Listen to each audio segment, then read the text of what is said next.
Welcome to Phillip Island, Victoria in Australia. What a setting we have for this great sporting contest, the Little Penguin Sea to Dune race. Nervous moments always as they gather on the beach, the tension mounting, and away they go. There's the defending champion, wearing his familiar navy blue and white, great waddling style. Another pre-race favourite though, losing touch with the pack. Maybe that's why. A few too many fish in the day's feeding. There's a familiar face, Skip McIntyre, 8 times a champion back in the 90s, a very successful coach now, keeping a keen eye on proceedings. This the leading group, 1 or 2 still able to put on a show for the camera, others just ploughing straight over it. Some resorting to shortcuts. Sad that cheating has crept into this beautiful sport. The judges will have a look at that. But up at the front, the pace is relentless, closing in on those sand dunes that will offer a bed for the night. The fatigue starting to tell. Who's got the finishing kick up on the outside? What a turn of pace from that one, whichever one it is. No answer from the rest, and he takes victory. What a win. There we are, into the Burrow, building an extension with his winnings, and back tomorrow to try and defend his title here on Phillip Island.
Welcome to Live Penguin TV. My name's Megan and I'm going to be your host tonight as we watch the world's smallest species of penguin, our little penguin coming out of the water, crossing the beach and heading back to their burrows here on Phillip Island in Victoria, Australia. And tonight I'm also joined by Jordan. Jordan, do you want to come in, tell us what you'll be doing tonight? I would love to. Hello everybody, I hope you're in for a fun night of penguins. Tonight I am going to be scrolling through your comments on Facebook and YouTube, looking for some great penguin questions to stump Megan. So keep those questions coming through. I'll be writing them down and throwing them over to Megan throughout the night. Talk to you later. Thanks, Jordan. Don't make them too difficult, please. You know I will. Wish me luck. Okay. So we are looking out over Summerlands Beach here on Phillip Island, which is also known as Millau. And Millau is the name given to Phillip Island by the Bunurong, and the Bunurong are the traditional custodians of the land here on Millau. And I would just like to take a moment to acknowledge the Bunurong and their elders past, present and emerging as the traditional custodians of the land, and acknowledge their care for country over thousands and thousands of years. They would have been the first people lucky enough to see penguins coming here to Phillip Island. And we are now waiting for the first group of penguins to arrive. So I might scroll across the beach. They do come in. Oh, I can already see some sneaking in down there to the left. I'll see if there's any right here in front of us down on the Penguins Plus viewing stand this evening. Here we go. Here's our first little raft of penguins getting ready to cross the beach. And there isn't much beach to cross tonight, so the penguins aren't really waiting too much. They're straight out of the water up onto the rocks. And this is the most scary and most dangerous part of our penguins' day. They are called little penguins because they do only grow to be about 33 centimeters tall. They only weigh about 1 kilo. They are the smallest species of penguin, so they are really nervous about any predators that might be hanging around. So any big birds of prey, things like sea eagles, swamp harriers, Pacific gulls, wedge-tailed eagles that might want to make a penguin into a snack. So they've been patiently waiting for the last couple of hours for it to get dark. They've been forming groups, and now they're coming up shore once it's dark and those birds of prey have gone to roost for the night. So it should be safe for the penguins to cross the beach, but they are still on the lookout for any predators that might be flying around. So if they do get a fright, they might run back into the water, but it looks like they've made it. They're up on land. They're probably feeling pretty safe now, taking a bit of a sigh of relief that they've made it up across the beach. And they would be talking to each other as they're coming in along the water in those rafts, going, thanks, Jordan. That's a bit of a contact call, a bit of a call out to their penguiny friends to group together to form that raft in the water, and then come up onto land in their little waddle of penguins, we like to call them, and up across the beach. And we do have still a little bit of a puddle happening down here tonight that they get to waddle through. Not quite deep enough for swimming tonight. Unfortunately, we won't see the penguin 100 meters sprint through the water. Maybe just the dash across the beach is what we're going to get tonight. They aren't the fastest on land, but penguins in the water are faster than our fastest human Olympic swimmer. So they are very quick, and they would win the gold medal if they were swimming in the Olympics, our little penguins. And they're not even pausing for a second tonight. They're in a bit of a hurry. Where are you guys going? And they don't come in every night, so these are probably different penguins tonight than the ones you might have seen if you watched last night or the night before. So we do see different penguins coming in each night. And if you've watched before, you would know that we do count the penguins each and every night as well. Oh, and if you watched last night, you might have seen a goose in our penguins way, which is happening again right now. I don't know where to look. Is the goose gonna... I'm going to go to the penguin highway because there's some penguins coming past, and I'm going to keep an eye on these geese. This goose here. And we'll come back to that once these little guys go past and see what's going on. I think that's exactly where the goose encounter was last year, Megan. Goose Gate, yes. If anyone remembers Goose Gate, when the mama goose with her babies would not let the penguins past. We may have similar tonight, although I don't know that this goose has any babies, but you never know. So let's keep a bit of an eye on it. The penguins they look like they might just go around. They're not going to wait for the goose to move. They've learnt their lesson. Yes, last night we did have a goose on the penguin highway, right where our highway camera was, chasing the penguins, which was... not ideal for the penguins, but it was quite amusing. No one was hurt. The penguins and the geese, they don't get along, but they're not going to... The geese aren't going to try and eat the penguins or anything like that. Oh, and they made it. Good job, pengs. So that is one of our Cape Barren geese, which you would see a lot of if you've been to Phillip Island before. They're the second rarest species of the goose in the world, so not found in very many places, and they do breed on islands, so that's why we have so many here on Phillip Island, and they are in their breeding season at the moment, which means that they are extra aggressive, which isn't ideal for our little penguins. Oh, we have another nice big group coming in. And Megan, Kerry, who is our penguin counter tonight, just told me that there was, drum roll please, 96 penguins in that group. She's doing a great job tonight. This group right here? Oh, wow. If anyone wants to try and double check Kerry's numbers, give it a go. That is a nice big group. Oh, and I was getting to how many penguins we had last night. So if you were watching last night, make sure you have your guesses in. We do have a penguin lotto each and every night here at the Penguin Parade for our staff to guess how many penguins they think are going to come in each night. Write those numbers down, and the winner gets a chocolate bar. So if you are joining to Live Penguin TV for the first time, I would recommend running your own household penguin lotto. Have a bit of a guess as to how many penguins you think have come in after you finish watching each night, and then we'll give you the numbers the night after. So Jordan, how many penguins did we have last night? So last night, well, I just want to say I've been monitoring the comments, and so far it looks like Jamila is the closest. She guessed 989, and there was 940 penguins last night. 940. Nice work, Jamila. Really close. And if you do want to try and count however many you see come in, what we're seeing on this pathway here is only one of 5 pathways along the entire beach. This is where we get about 60% of our penguins, but we do count them for 50 minutes. So we're not watching all of the penguins come home. Most of them do come in the first 20 to 30 minutes that we'll be watching them for tonight. But after that, they do start to drop off a little bit. And there will be penguins coming in usually for about 3 hours. But we do only count them for that 50 minutes because no one wants to sit out here for 3 hours waiting for the dribs and drivers of penguins. But we have been counting them for that 50-minute period since 1968. Just arrange it with a pair of binoculars, so we do want to keep it the same so that we can compare those penguin numbers over all of the years. And we actually had something quite... what's frightened our penguins? Oh, what is it? The goose? What's the goose doing?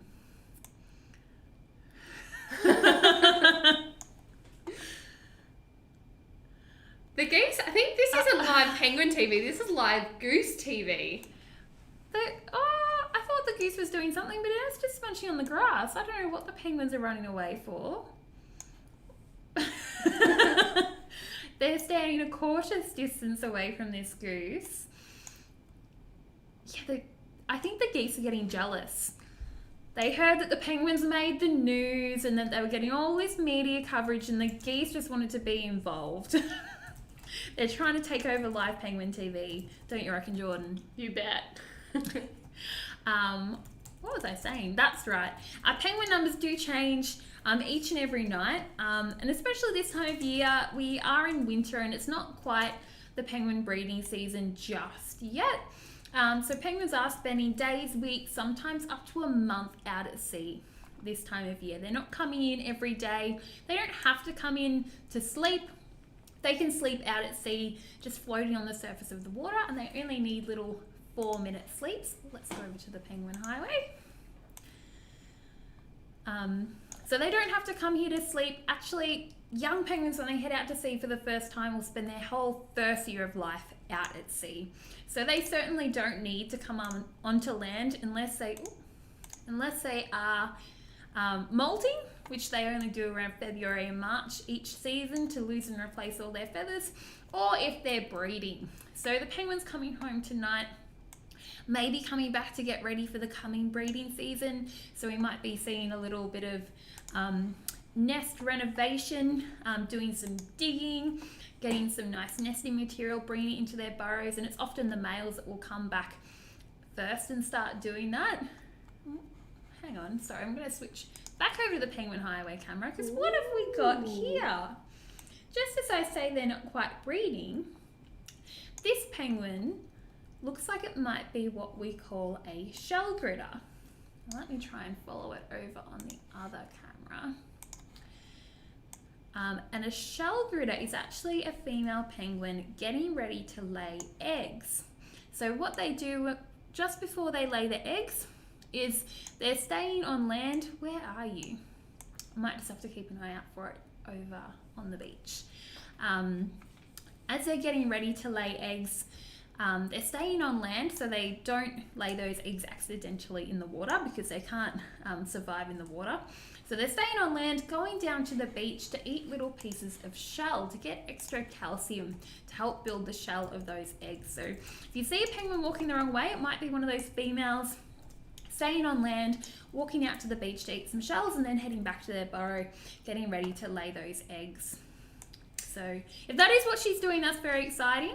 Although I think that's the same penguin just standing there now, so. Megan, I was just going to say we have some very observant water watchers on the Facebook group. Lisa, Beverly and Jean have said, it looks like that might actually be the second shell gritter of the night. So Already? I feel like the night's just started. Oh, goodness me. Good spotting, guys. I'm just too busy talking. I'm sure I missed so much. It's very hard to talk and view at the same time, isn't it, Megan? It is. Oh wow, multiple shell critters. Well, that's exciting. We're still not officially in the breeding season, but there is definitely love in the air. The males are doing the nest renovations. Oh, there's more penguins on the highway. Once they have a nice spick and span looking burrow, they'll stand out the front looking for a mate, trying to impress a girlfriend, maybe the partner they had last season, maybe a new partner. If they didn't do so well last year, they might get a divorce and try and find someone better to help them raise their babies this year.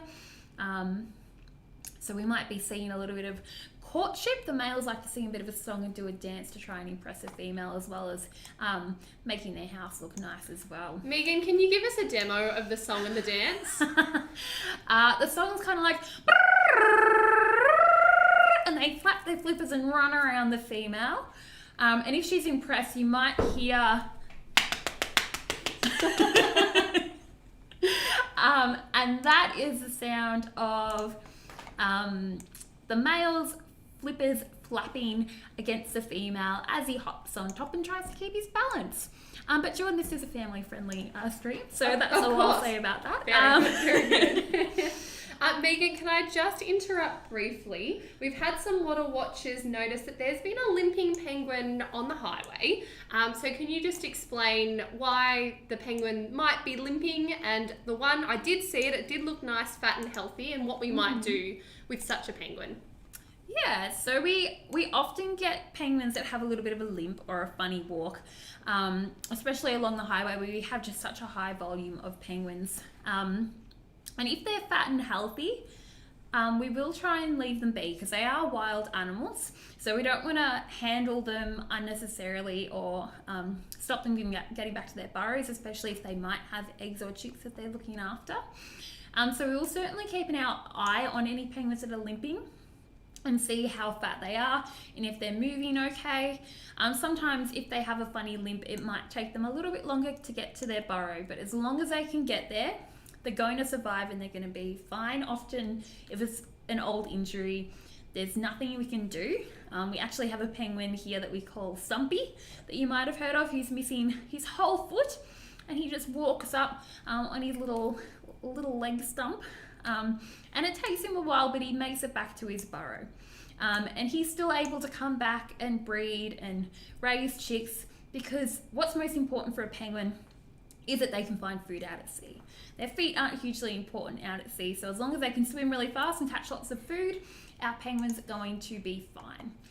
If they were bleeding or if they looked really skinny and sick, then certainly we will catch that penguin and take it to our wildlife clinic. We have specially trained rangers like myself and Jordan who are wildlife first aid trained to take any sick or injured wildlife to the wildlife clinic to be rehabilitated for release into the wild, because we do want to keep all of our animals here wild.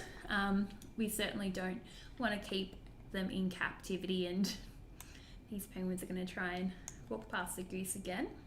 And speaking about our wildlife hospital, I do also want to mention the Penguin Foundation. So, of course, at the moment, while we are closed for just a little bit longer, we can't have any visitors at our site. So if you do want to help support us here at Phillip Island Nature Parks, you can donate to the Penguin Foundation. And that is a huge supporter of our wildlife clinic.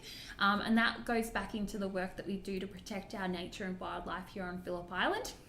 And we are a non-for-profit tourism funded organisation. So we are reopening on Saturday. So if you are in Victoria and you would like to come and visit us at the Penguin Parade, one brave penguin has made it past the goose, at the Koala Reserve, Churchill Island, you can come and visit us from Saturday and help support the work that we do. And the money that you spend on any tickets, food and bear souvenirs, at the nature parks does go right back into conservation, education and research, just like if you do want to make a donation to the Penguin Foundation. And you can donate by adopting a penguin, you can adopt a goose, adopt many of our wild animals here on Phillip Island, symbolically of course, Penguins do not make good pets, I must say.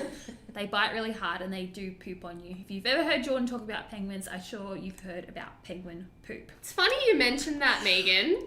Before, I just quickly wanted to say, because I just scrolled past some people, we do have some staff out on our viewing stands tonight reacquainting themselves with the penguins before we reopen on Saturday. So if you're wondering why there's a few people, and that's what's going on down there, I just wanted to get that in, because if Jordan's going to talk about poo, we could be here for a while. Oh, no. I'm going to be getting you to talk about poo, dear Megan. Okay. There's been quite a few people begging for a poo story tonight, because I was very naughty and I didn't share a poo story on Tuesday. So, Megan, it's all up to you. I don't know if you have a new story or maybe you want to share one of your old favourites. Well, okay. During the most recent time that we were closed, Jordan and I were back out helping our research team. And there was this one burrow I was checking, and I was climbing under the vegetation to just to get a peek inside to see who was inside this burrow. So we do have research sites with research burrows that get checked regularly, so we can monitor our nest attendance. These penguins have little microchips, so we can scan them and we know who they are, and we can track the health of our penguin colony, their breeding success, things like that. So we were helping out with a little bit of this research, and we were doing that over the last 18 months as well while we were closed. So we've gotten pretty well acquainted with some of these burrows and some of these penguins. And this one burrow is always a pain to get into, and it has one of the grumpiest penguins that we know who live in there. And Jordan was off doing an interview. Making Megan do all the hard work. Making me climb under the plants. And I was getting to this burrow, and I just had a flashback from last year when this burrow didn't just have the grumpy penguin in it. That grumpy penguin's babies were in that burrow, and they I think they took after their father. There were some pretty grumpy little chicks, and because they were left home alone, we had to take them out to weigh them. And I drew these penguins don't want to go past the goose. Interrupting my story. I drew the short straw that day, so I had to check that burrow and get the chicks out to weigh them. So I climbed underneath the vegetation, a bit of an army crawl to get the chicks out of this burrow to weigh them. And sorry, I'm just trying to find some penguins. Where are they? There we go, just in time. Oh, hello, friends. So I get in under the vegetation and I pull out the first chick from the burrow, pop it in a bag to weigh and pass it to Jordan. And then I go to get the second chick out, and I get it out, and because I'm like right under the vegetation, I hold it right near my chest and turn to give it to Jordan. And as I do that, it projectile poos, not just, on my arm or on my jumper, but it pooed down my shirt and my vest. Everybody, Megan was so smelly. Look, if you're working with penguins, you're going to get smelly. Let's not lie. I think I've probably gotten used to the smell. You know what? My partner doesn't have a sense of smell, so I can get as stinky with the penguins as I want. And Jordan's the one that has to put up with it. Lucky me. Lucky you. But, you're probably getting used to it as well. It is a very fishy smell because the penguins, they're eating fish, sardines, anchovies. If you know what they smell like, imagine them digested. That is the smell of penguin that we are very lucky to experience. And that if you do come and visit us, you may get a bit of a whiff. Just don't get too close to us, maybe. Yeah, look, hey... If we're here at the parade at night, we've usually washed our clothes and had a shower. So we're considerate when we have to deal with people. Exactly. We sound like real grubs. That's not the case. Don't worry. It's the penguins. It's the penguins' fault because the penguins do have, if you don't know, they hold a world record for the highest velocity poo of any animal. And that's why we love talking about not just penguin poo. Well, we love penguin poo because it does just... straight out, super fast, as you see it. It's just so funny. You can't not think that poo is funny, but it's also really important for research. And we love biology and research. That's what we are all about. So, we've gone out and collected penguin poo, taken it back to the lab, because you can look at it and work out what an animal's eating. So it's really useful for our penguins. I've gone out and collected seal poo out on Seal Rocks, where we have a colony of about 20,000 Australian fur seals. If you think penguins are stinky, seals are way, way worse. I've even collected bandicoot poo from our eastern barred bandicoots, which occasionally you might be lucky enough to see run past our screen here on our live Penguin TV. You're just the poo queen, Megan. Look, I'll take that title. If it helps us get the data to study our animals and work out what they're eating, I will happily go out and collect some poo. And actually, something really exciting happened I think it was only in about the last week. Our eastern barred bandicoots, which were once extinct in the wild, have been reclassified as critically endangered, which may not sound like a good thing, but it is a huge step forward. And we've had bandicoots here since 2017. From 67 that were introduced here onto Millau, we now estimate there's over 300. And I saw one I was driving home last night, so they're quite special little animals. And I did also want to say, if you want to see me collecting bandicoot poo, this coming Monday, a new episode of our podcast, where you'll hear me and Jordan talking probably more about poo, I don't know. Nature Unfiltered is coming out on Monday, where we actually talk about bandicoots, and I do a bandicoot challenge and go out and collect some bandicoot poo. So if you want to know a bit more about bandicoots, I would certainly recommend checking that out. And there's quite a few up as well. Of course, about penguins and other things if you want to learn a little bit more. We don't have one on geese. Maybe we need one of those. Because this goose is giving us plenty of entertainment tonight. Let's zoom out and see what these penguins are going to try and get past. Oh, there's a wallaby too. Gosh, it's all happening. Lots of beautiful wildlife here on Phillip Island. We have a penguin, a goose and a wallaby all in the one shot. And I must say, if you haven't seen our wallabies here on Phillip Island, they are all swamp wallabies. We don't have any kangaroos. They are a bit smaller, a bit darker in colour, and if you see this guy as he hops away, you might even get a glimpse of the white tip on the end of his tail can we see it? Oh, it's a little bit, he's a bit too quick. That you really only see on the wallabies here on Phillip Island, because we do have an enclosed population here. And I was trying to catch these penguins on the highway. They're a little bit too quick for me. I'll go back to the main one. And while I'm trying to find some penguins, Jordan, do we have any more questions? I have a ton of questions for you, Megan. How long have we got? Oh, probably only another 5 or 10 minutes. Oh, it goes so fast. It does go so fast. Okay, so a little bit earlier you were talking about how we have a penguin hospital here at the Penguin Parade, where we look after sick and injured penguins and other animals.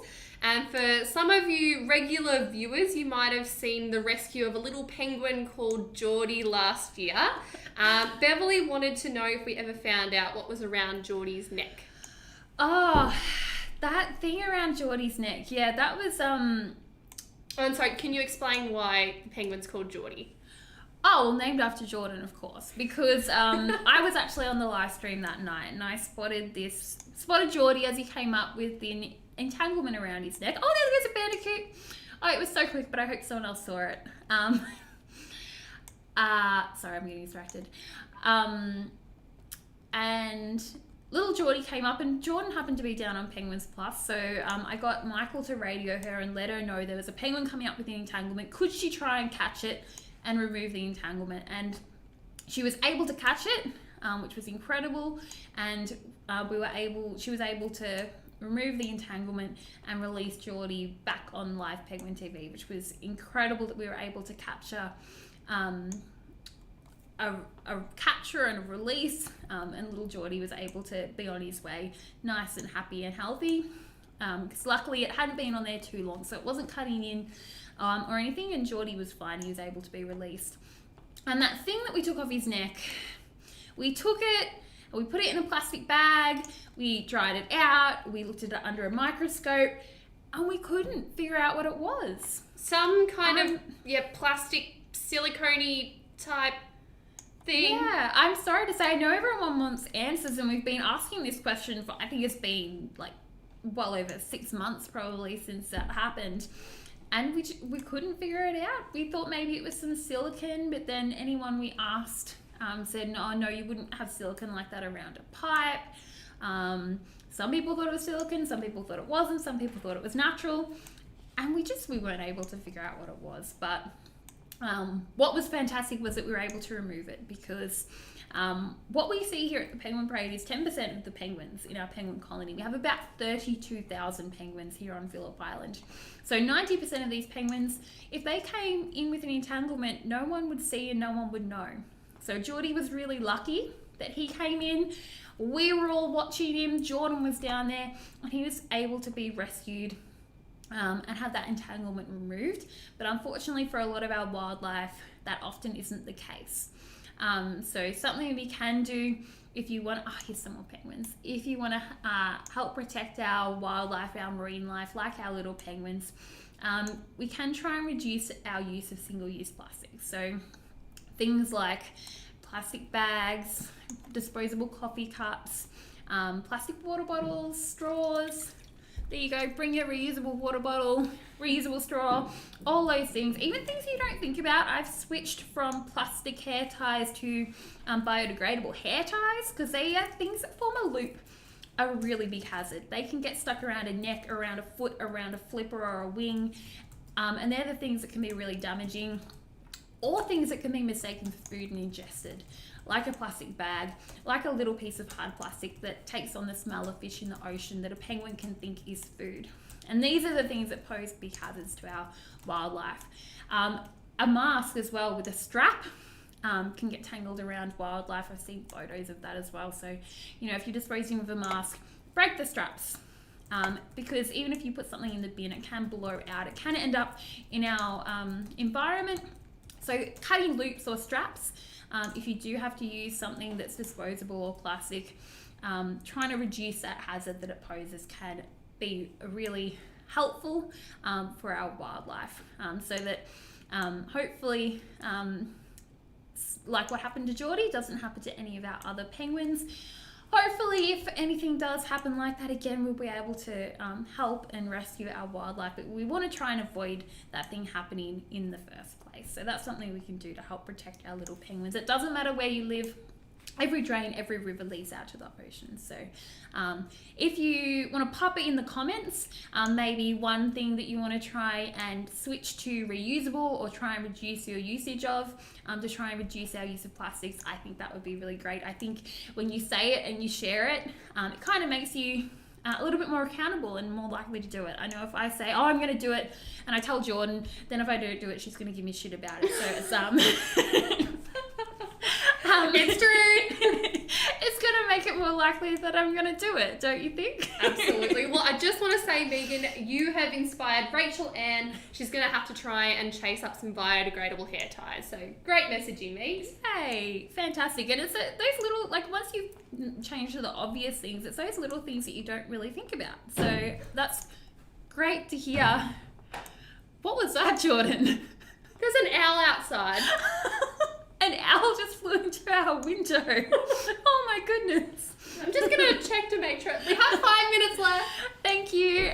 Jordan is wildlife first aid trained, so she's going to make sure that owl is okay. It's so beautiful. What type is it? I think it's a barn owl. I'm not sure. I'm not great with barn owl. There you go. Did it have a big white face, Jordan? It did. Beautiful. Well, we do have barn owls and boobook owls here on the Summerland Peninsula.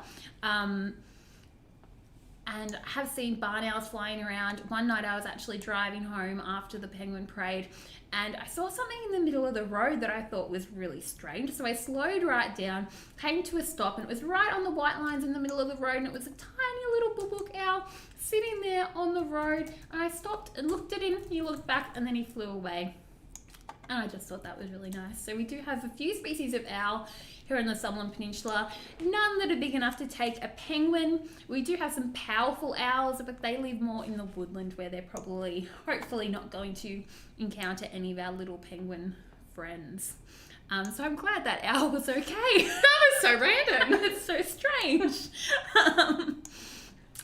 All right, do we maybe have time for one more question, Jordan, before we finish up? We definitely do. I just want to say, you guys are all such champions. There's so many people putting in the comments all the different ways that they're trying to... Do you want to share a couple? I can definitely do that. Hang on. I just saw Adam said, ow said ow. That was pretty funny.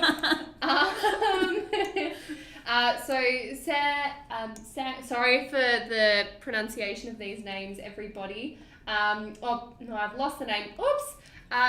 People are saying that it's great news about balloons being classified as littering in Victoria now. Karen won't be using plastic cutlery.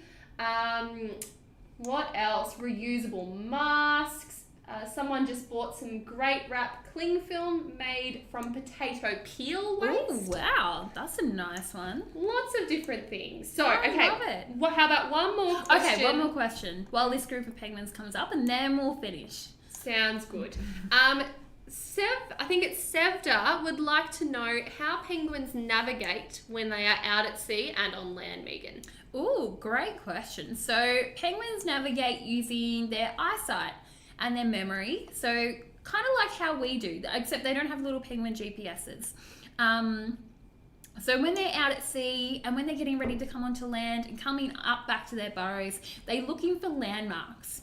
So, they might look at certain rock formations or headlands, or even a specific tree when they're trying to find their way up onto land to find their pathway. And we think they might even be using landmarks on the ocean floor when they're out at sea to see where they're going, and then remember where they're going and remember how to get back, which is incredible because when I walk around the street, I'll remember how to get home, but if I go much further than that, I'm probably going to need a GPS. So they have a terrific memory, and they can be going, they can be going 50 kilometers every day in search of food and coming back. And especially when those young penguin chicks are spending their whole first year of life out at sea, then they come back for the first time onto land. They come back usually to the same area where they were born. They take the same pathway back to the same place, and they usually end up nesting within about 45-50 meters of where they were born. So that's after a year out at sea. They remember how to get back, they remember to come back to the same place. They just have an incredible memory, an incredible sense of direction. Yep, we wish we could ask specifics to the penguins, but I know we're not that fluent in penguin language, unfortunately. And I should say, when they're out at sea, there's evidence that they're using their sense of smell to find fish as well. They don't really use their sense of smell on land, from what we've seen anyway. But it appears as though they use their sense of smell when they're out at sea, but their main sense that they're using is their eyesight. So that's why they're really active during the day when they're out at sea. They fish all day, but then once it's dark, they can't see down far enough to hunt for fish, so they won't be hunting too much at night. And they actually can dive down deeper to catch fish in the middle of the day because the sun's higher and they can see down further in the water. So they'll do shallower dives at the start and the end of the day and deeper dives in the middle of the day. And I might give our penguin Olympic record for the deepest dive for our penguins here on Phillip Island. The deepest recorded dive was 72 meters for one of our little penguins, and they can hold their breath for almost 2 minutes. So that's our penguin Olympic record. And I think, has the goose moved? I think it moved a little while ago. Yeah, I just noticed, the penguins are walking nice and clearly up the hill now. So it can all rest easy that the penguins are able to get past the wallaby. The wallaby's not too much of a bother, and they're able to get up the hill and back to their burrows. So I might just go back to the beach. And sorry, Megan, you've done a Jordan, and we have 110% run overtime tonight. I didn't want to interrupt you. I know you could probably go on for another 2 hours, but we probably have to wrap it up about now, unless there's any last little thing you wanted to say. No, I was literally just wrapping up, Jordan. Great minds think alike, or fools never differ. Okay. We are much too alike. So yes, I'm so happy to see so many people thinking of ways that they can help reduce their use of plastics to protect our little penguins, which is so incredible. And if you do want to help us out in any other way, you can help by donating to the Penguin Foundation or coming and visiting when you can, we are able to do so. And I did just also remember that tonight I did have a special shout out. Oh! I do want to say a big hello to Sophie, Annabelle and Hugo Davidson, who are watching from Sydney. They're huge Penguin fans and are planning their trip to the Penguin Parade as soon as they can. So thank you so much for watching, and we do want to see you here as soon as possible. You and everyone else who's super keen to come out and see the penguins, and that does help contribute to the work that we do here at Phillip Island Nature Parks. And I do want to thank you all so much for watching tonight and joining us in watching the amazing spectacle that is our little penguins coming home. We hope to join you again tomorrow night. Get your Penguin Lotto guesses in and we will let you know how many penguins we had tonight. And I think I'll be here again tomorrow.